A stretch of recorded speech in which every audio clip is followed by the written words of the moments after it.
Welcome to Wednesday is Missing, a Noah Vale mystery written by P.G. Lark. This is episode 1 containing chapters 1 to 3. Chapter 1. The mice. The mouse was staring. Megan was sure of it.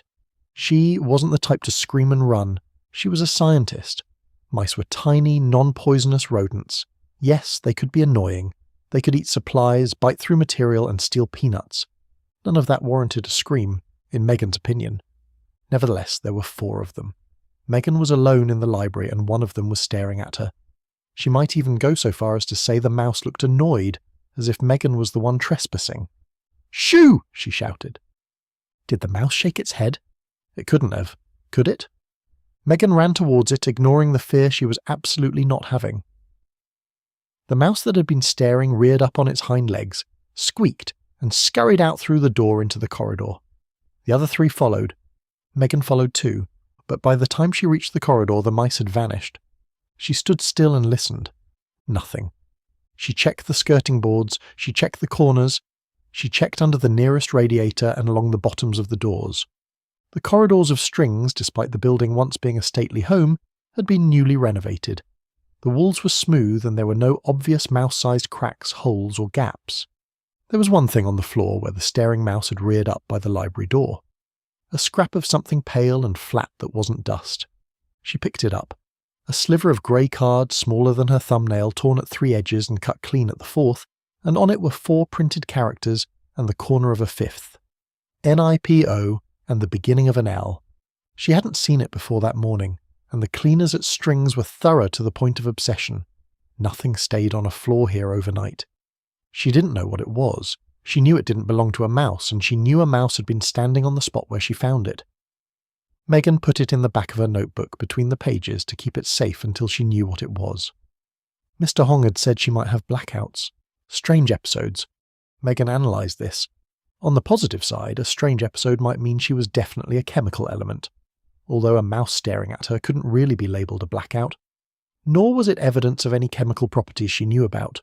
She hadn't lost time, she was fairly sure of that. She hadn't woken up somewhere unexpected. She had simply chased 4 mice into a corridor, where they had disappeared. Perhaps she was tired. Not knowing what she was had started to do unhelpful things to her brain. Was she really an element? And if she was, which one? Inevitably more data was required. She took the problem to Mr. Hong that same morning. The mouse problem, not the element problem. That had already been categorised as wait and see by Mr. Hong, who usually had answers even when he refused to share them.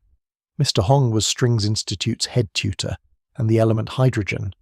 Word was he was 13.8 billion years old, though he didn't look it. She perched on the edge of a chair, partly occupied by papers. "Where did the mice go?" Megan asked. Her tutor sat across what was probably a desk, buried under more papers and books. "What do you mean, child?" Mr. Hong said. "The mice. There were loads of them in the library." "Were there?" "There were. I counted 4. Mr. Hong smiled.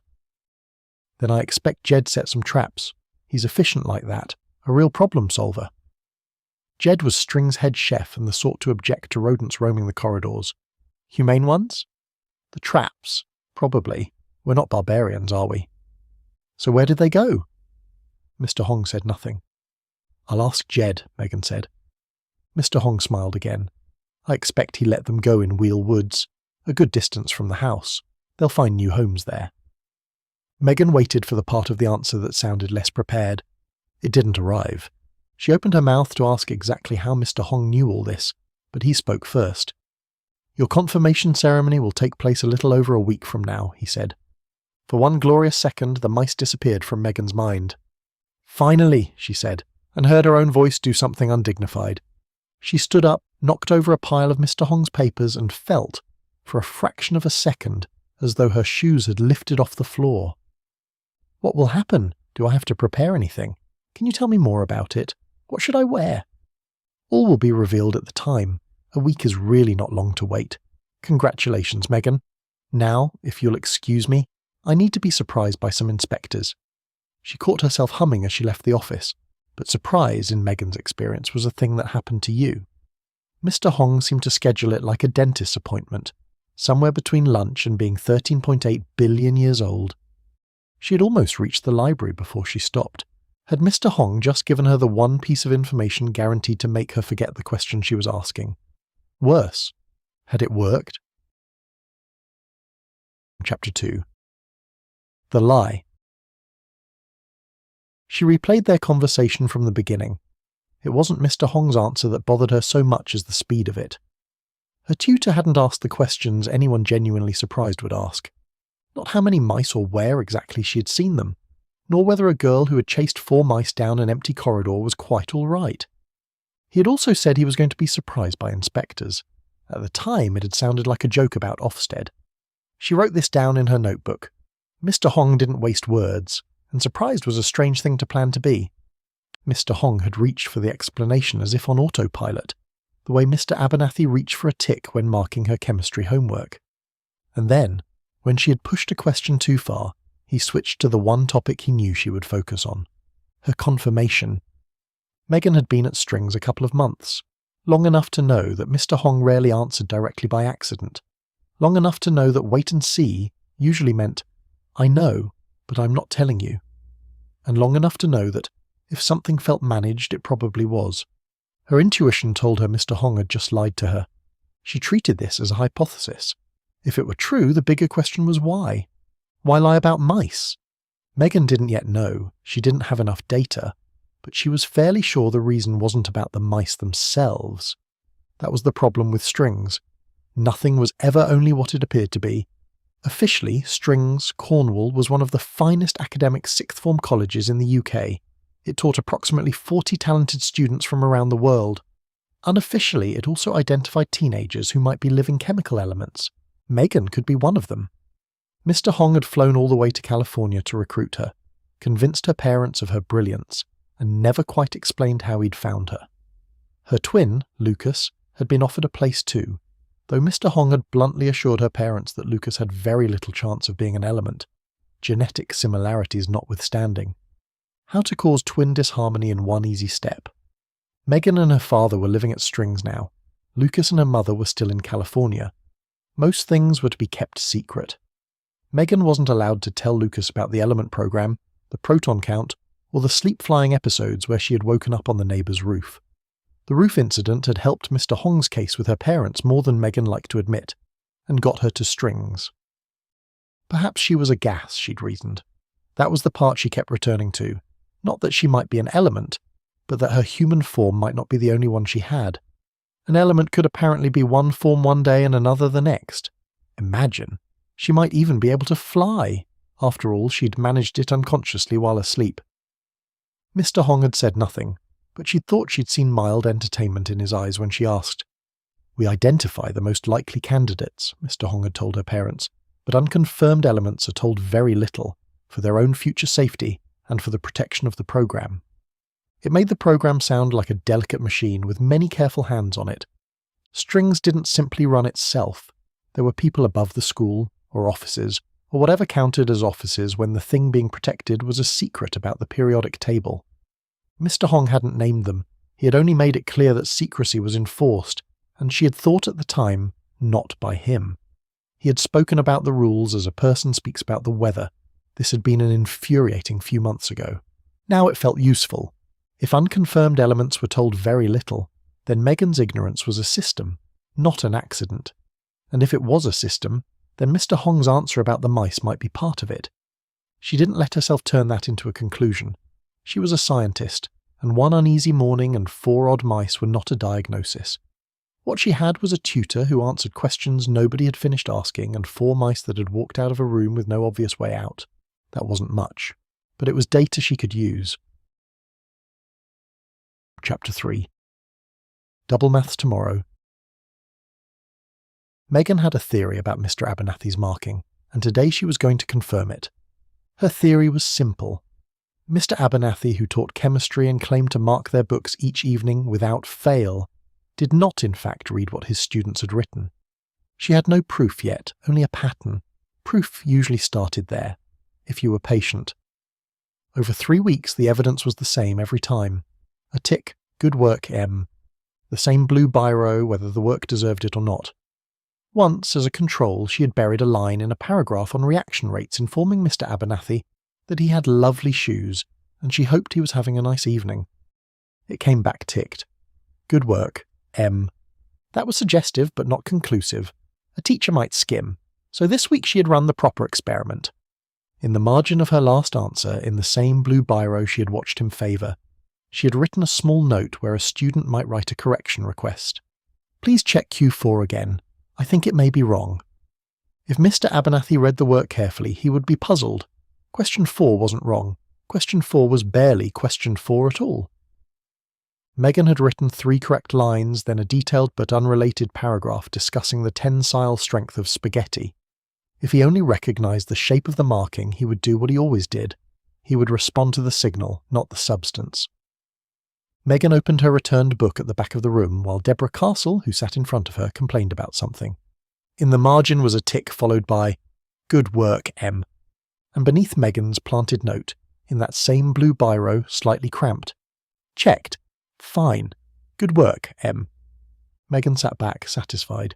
He had seen a request to check something and confirmed that he had checked it, without checking it at all. It was a clean little result. Repeatable, too, if slightly depressing for the education system. She wrote the outcome in her notebook, which she kept for such things, beneath last week's entry. Grimshaw recording. Administered to Dad 9:40 p.m. Asleep by 9:52. N equals 1. Promising.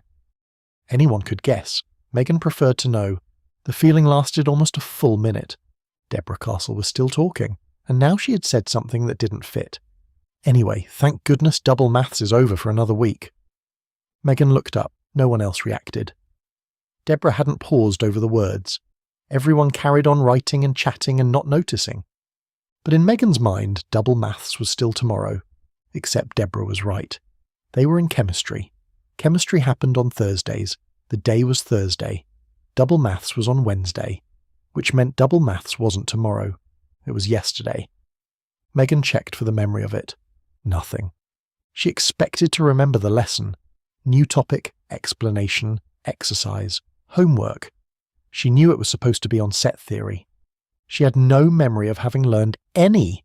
Not the teacher, not the board, not the homework, not even the usual feeling of Mrs. Grimshaw slowly lowering the class into unconsciousness.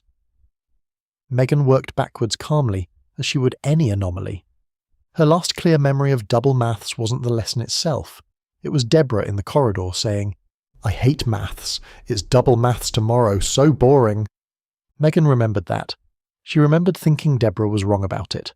Megan liked numbers. She liked the patterns they formed, the things they explained. They were far from boring. But even then she had admitted to herself that Deborah had a point. Mrs. Grimshaw did have a certain effect on people. To test this hypothesis, Megan had recently recorded 30 minutes of one of Mrs. Grimshaw's lessons and administered it to her father as an experimental insomnia treatment. Meditation hadn't been working for him. Mrs. Grimshaw had worked in 12 minutes. Megan had tried it on herself first, of course. You didn't give your father an untested dose of anything. But on her it did nothing at all. She'd sat through the full 30 minutes wide awake, faintly disappointed. Megan remembered writing that down. She remembered the time. She remembered her father snoring. She remembered the satisfaction of a promising early result. That had been Tuesday night. Later that same night she'd got up for water and seen the science wing doors standing open below her bedroom window. Men she didn't recognise were carrying things out under sheets, moving carefully and without conversation. Megan had stood at the window with her glass in her hand, watching the white shapes pass through the courtyard light one by one. Maintenance, she had thought. Or equipment. Strings was always moving equipment. She'd gone back to bed and filed it under Tuesday night, after Grimshaw and before more sleep. So Tuesday was there. Thursday was here. The problem was Wednesday. Megan looked down at her open chemistry book. The planted note was still there. Please check Q4 again. I think it may be wrong. Beneath it, Mr. Abernathy had obediently replied. A person could miss things. A teacher could skim. A person could accept something false if it looked enough like the truth. But a whole day was not supposed to disappear just because nobody was looking directly at it. She checked her memories again, more carefully this time. She remembered the weekend. She had written a long letter to her mother and gone for a run on Sunday morning. She also remembered Monday and Tuesday. The corridor. Deborah saying double maths was tomorrow. Testing Mrs. Grimshaw's voice on her father that night. She had a before. She had an after. Wednesday was missing. Perhaps she'd been studying too hard. That was it. There were exams coming up and Megan liked to do well. No. Megan liked to be the best and felt bad when she wasn't. It would probably come back to her. Mrs. Grimshaw would mention the current topic. Someone would complain about the homework and the missing part would return. Except Megan didn't like the phrase missing part. It sounded too much like evidence. Please subscribe. It tells YouTube that impossible murders and questionable science are worth encouraging. Continue straight to the next episode using the link on screen or in the description below. Want even more? The next book in the Noah Vale Mysteries is Quantum Pizza. 16-year-old Noah Vale investigates a chef killed by lightning under a clear sky and discovers that Earth has been in witness protection for the past billion years.